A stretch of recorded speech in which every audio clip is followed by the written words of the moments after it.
Bienvenue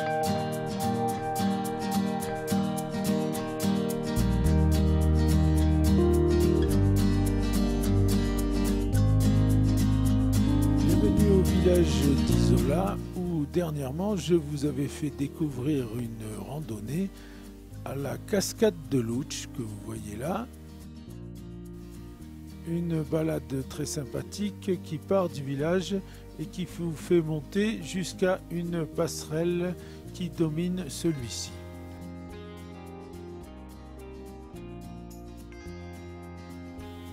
Petit rappel de l'itinéraire, vous partez du rond-point qui se situe face à la cascade, vous traversez la Tinée et vous suivez les panneaux.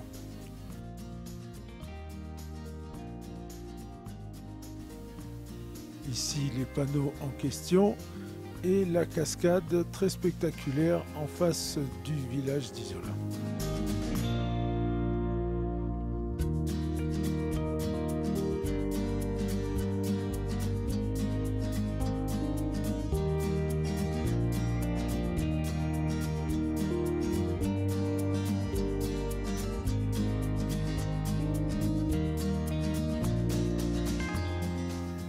Le rond-point où se situe le départ de la randonnée et les nombreux belvédères qui agrémentent le parcours.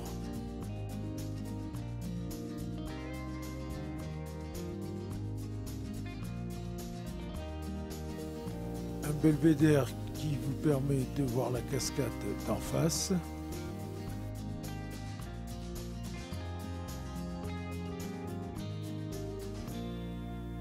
La plus grande des cascades mesure pas moins de 90 mètres.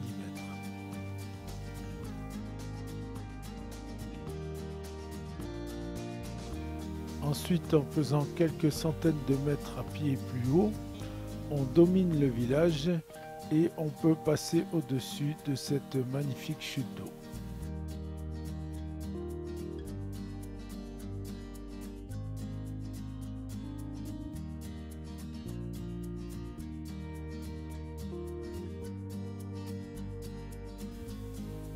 Mais aujourd'hui, nous ne sommes pas là pour ce circuit, qui mérite bien sûr toute notre attention, mais pour une nouveauté. Edmond Clary, adjoint à la culture de la mairie d'Isola et instigateur du projet, va nous en parler. Edmond, alors il y a une nouveauté à Isola, c'est le canal des Vertiges. Oui, c'est le canal de la Châtaigneraie, avec le complément du canal du Vertige, avec donc la partie qui se trouve près du Vallon et qui passe dans une falaise, là où il y avait un ancien ruisseau, sur le support de cet ancien ruisseau, qui s'appelait le Bialno, qui permettait d'arroser toute la Châtaigneraie, tout le côté est de la Châtaigneraie, et qu'on voit juste en face là, qui est un secteur très important. C'est un canal qui a été créé en 1929 et qui a fonctionné jusqu'il y a une vingtaine d'années. Et c'était vraiment un support très intéressant sur le plan agricole. Et c'est vrai que sur le plan aussi patrimonial, la Châtaigneraie est un élément très important pour Isola, autant sur le plan de la culture que sur le plan de la tradition et tout ce qui va avec. Départ de la balade entre l'école et la poste.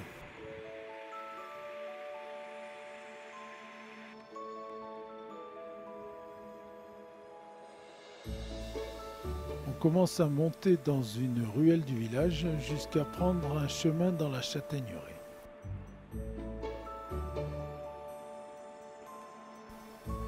Des panneaux sont là pour nous indiquer le chemin à suivre. Cette fois, nous avons quitté le village et nous sommes sur un sentier qui nous mène dans la Châtaigneraie. De là, nous pouvons admirer le magnifique clocher Saint-Pierre.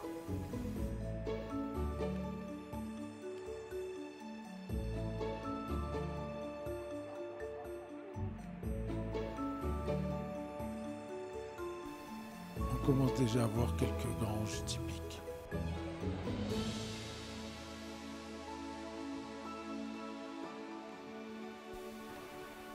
La culture de la châtaigne est née 5 siècles avant Jésus-Christ en Arménie. Les premiers châtaigniers sont arrivés à Isola vers le XVIe siècle. La châtaigneraie s'est depuis lors développée. De nombreux murs en pierre sèche ont été construits permettant l'atténuation des pentes par la formation de sauchas, des planches terrasses.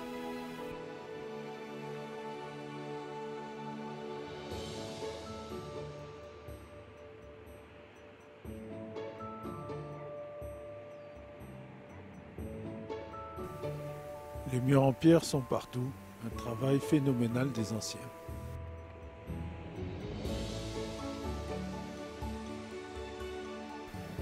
Là, nous avons une grange qui a été viabilisée.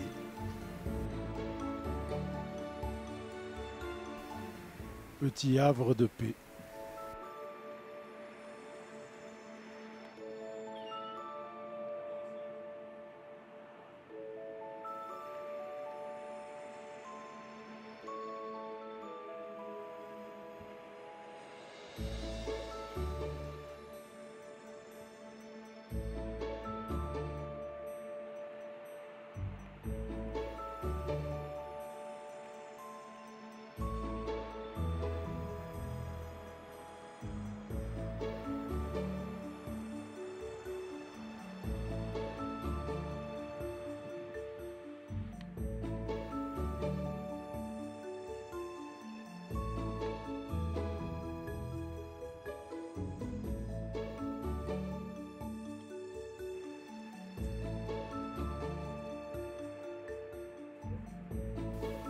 Là, on peut voir des marches à flanc de mur.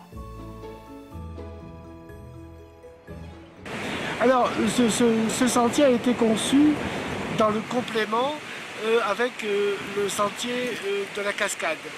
Et c'est vrai que ce sont 2 points stratégiques d'Isola qui surplombent le village et qui permettent une boucle, une promenade qui n'est pas trop difficile, qui dure 1h30 à 2 heures, où il y a des dénivelé de 150 à 200 mètres, mais qui est très riche sur le plan encore une fois patrimonial. Alors, donc ce complément permet justement d'avoir cette alternative pour les randonneurs de 2 éléments très attractifs, puisque la cascade permet justement d'en faire le tour et d'être dans un site exceptionnel, dans le sens où effectivement on voit l'eau tomber sur 100 mètres de hauteur, et c'est vraiment quelque chose de très beau.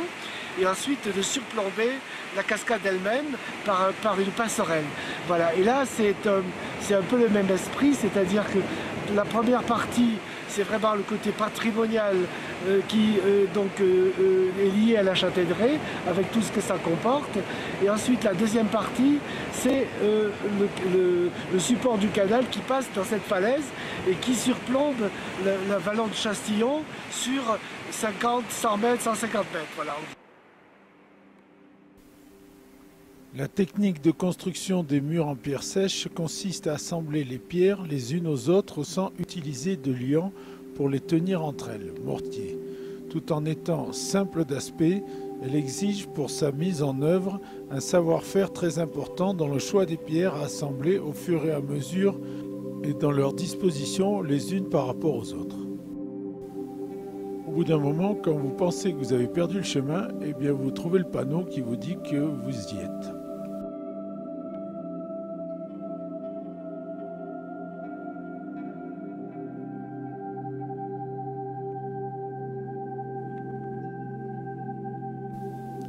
Le canal sur lequel nous sommes fut construit pour irriguer le haut de la châtaigneraie.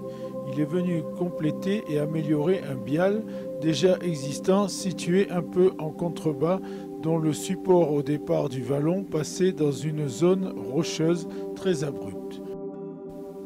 La commune d'Isola est largement pourvue en cours d'eau et cet avantage a permis aux anciens la mise en exploitation de terres à la situation qui paraît très difficile de par leur relief. Il leur a fallu construire de nombreux ouvrages dans des parties souvent pentues ou raides et même quelquefois à flanc de falaise. Ces canaux d'arrosage sont appelés biales Ils sont nombreux et présents sur tout le territoire de la commune, plus d'une soixantaine.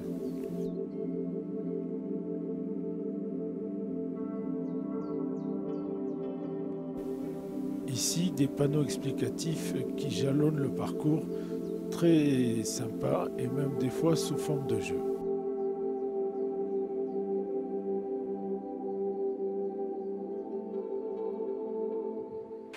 Et en même temps, c'est vrai que des panneaux d'interprétation permettent justement de voir tout ce qui touche à la châtaigneraie et à l'utilisation du canal tel qu'elle se faisait avant, notamment donc pour les questions d'arrosage, pour les questions évidemment de fonctionnement de la châtaigneraie, pour des explications notamment à l'utilisation de ce canal qui était faite par les contrebandiers qui passaient par là lorsqu'ils voulaient éviter le village. Et c'est une réelle histoire extrêmement forte qui, même pendant la guerre, a eu, disons, une répercussion importante sur la vie.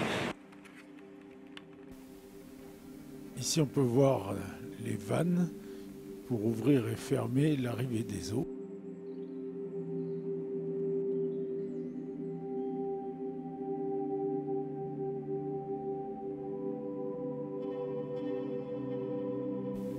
Et là encore des marches à flanc de mur.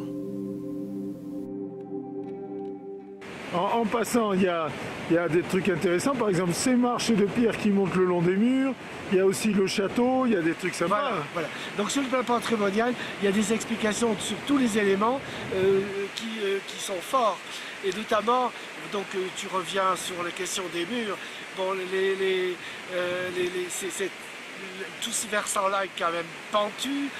Les anciens ont construit des murs pour atténuer les pentes, pour faire que la culture soit plus facile. Et il y a effectivement de magnifiques murs en pierre sèche qui ont été maintenus et qu'on voit. Avec des marches de pierre carrément, voilà, qui sortent, qui ne devaient pas être faciles à monter dès qu'on prenait un peu d'âge.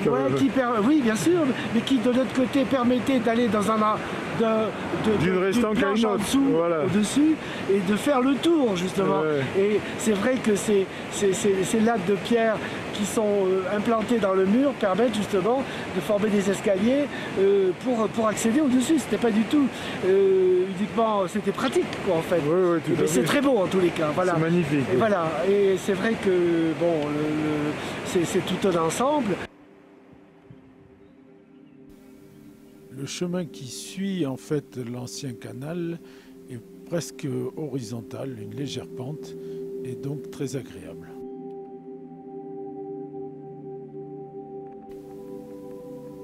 Sur ce panneau, on apprend que le sanglier affectionne la châtaigneraie, on n'en doutait pas.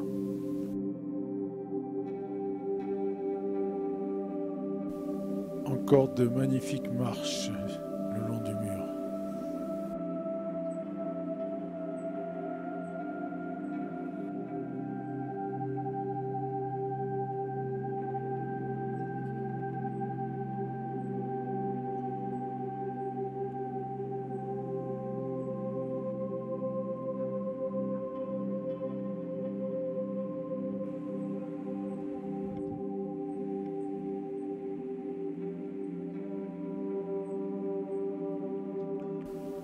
Le canal qui a fait place au modernisme et comme on peut voir, il est toujours opérationnel. Encore des explications sous forme de jeu.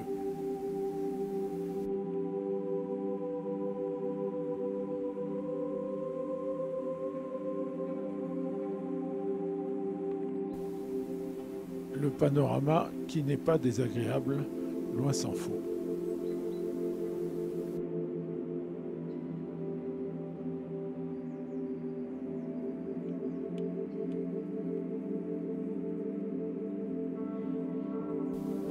Un panneau sur la faune de la châtaigneraie qui se compose de cerfs, de sangliers, de blaireaux, de bartavelles et de hulottes, entre autres.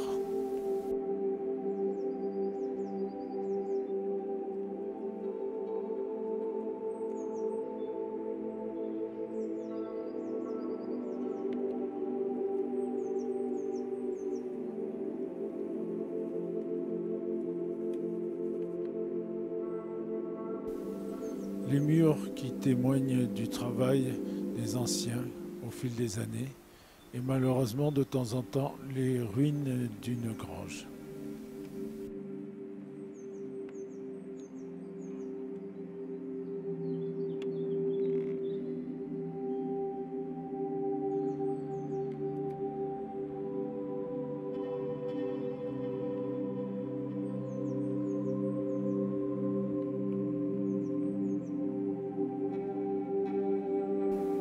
Un banc bien placé pour profiter de la vue sur le village.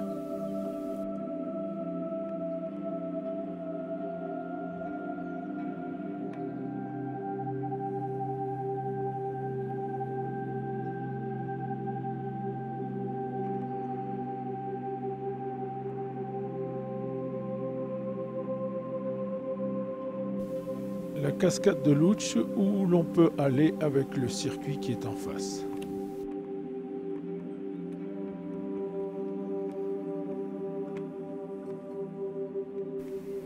Nous arrivons au point d'orgue de la balade, au Bial qui va courir à flanc de falaise et nous allons pouvoir nous y rendre. On peut voir que sur les photos, il n'y avait pas de rambarde avant. Cette fois, il est équipé.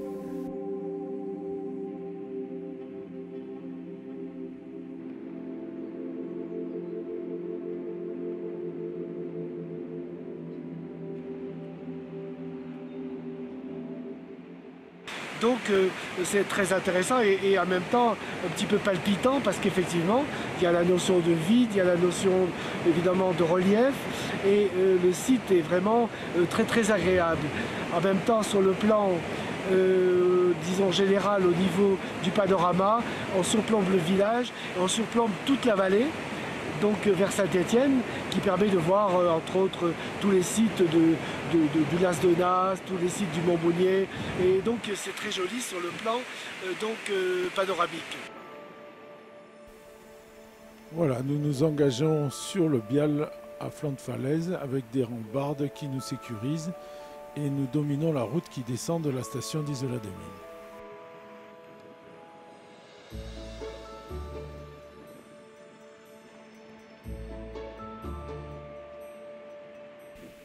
Le canal vu de la route.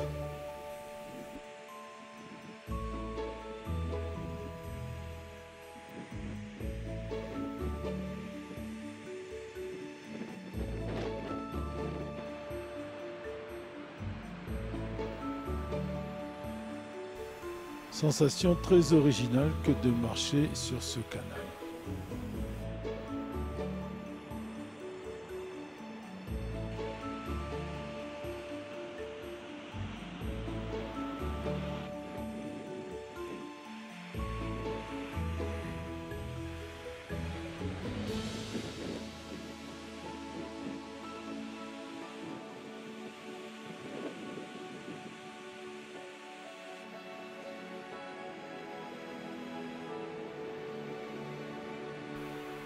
La vue sur Isola est aussi très sympathique de là. Les choses ont été bien faites puisque pour le retour, il y a des marches dans la montagne.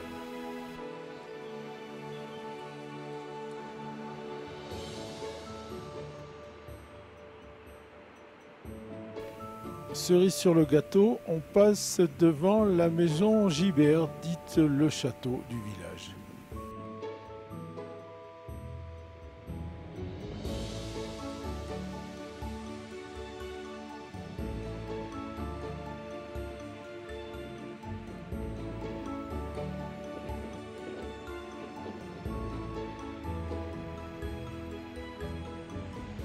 Ensuite, le château, voilà, il y a tout l'ensemble de granges, hein, malheureusement certaines ont été démolies, mais certaines sont bien maintenues, et notamment la maison Gibert, qui est une maison classée au monument historique, qui a des colonnes donc, qui doivent remonter au XIIe, XIIIe siècle, comme le clocher Saint-Pierre, et qui est un élément fort du patrimoine d'Isola. Voilà. Après, donc en dehors de ça, c'est vrai qu'il y a toute l'histoire des ruisseaux, parce qu'en fait, il n'y en avait pas qu'un. Isola était évidemment parsemé de ruisseaux qui permettaient justement d'arroser toutes les terres qu'il était possible d'utiliser. Partout, il fallait de l'eau. Donc on peut voir partout ici, mais du côté de Louch, il y avait 14 ruisseaux qui desservaient l'ensemble des 40-50 fermes qui se trouvaient là-haut. Et donc c'est un élément patrimonial fort. Quittons le château pour descendre vers le village en passant devant les magnifiques granges qui le dominent.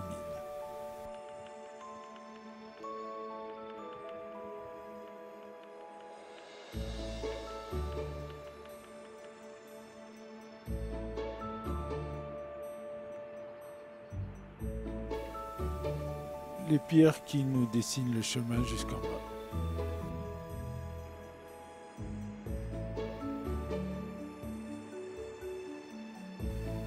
De bien belles granges.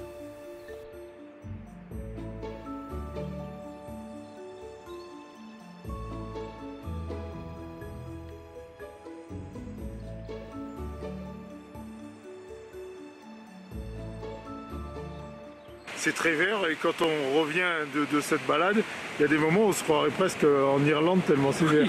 Oui, absolument. C'est vrai.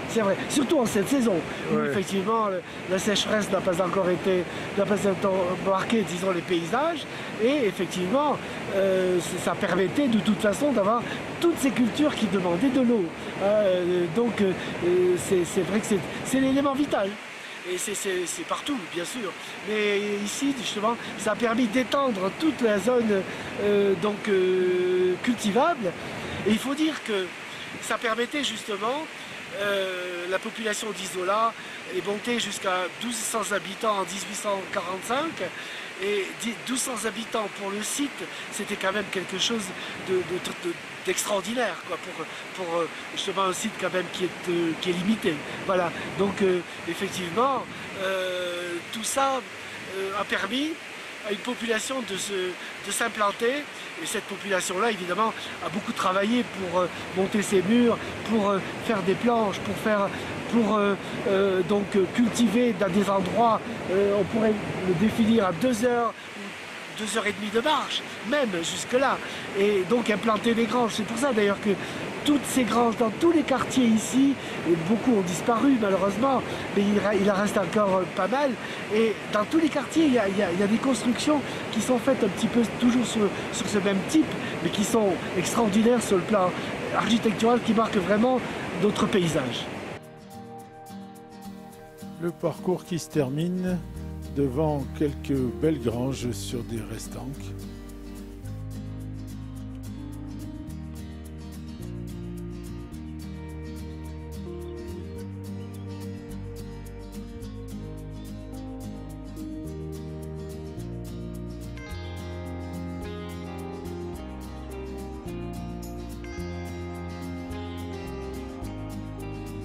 Après, donc en dehors de ça, c'est vrai qu'il y a toute l'histoire des ruisseaux, parce qu'en fait, il n'y en avait pas qu'un. Isola était évidemment parsemé de ruisseaux qui permettaient justement d'arroser toutes les terres qu'il était possible d'utiliser. Partout, il fallait de l'eau. Donc on peut voir partout ici, mais du côté de Louch, il y avait 14 ruisseaux qui desservaient l'ensemble des 40-50 fermes qui se trouvaient là-haut. Et donc c'est un élément patrimonial fort. Voilà. J'en profite pour vous conseiller une 3e balade sur le village d'Isola. C'est le parcours de Sainte-Rosie. En sortant de la commune d'Isola, en allant vers Saint-Étienne-de-Tinée, vous allez jusqu'à la déchetterie et vous prenez à gauche.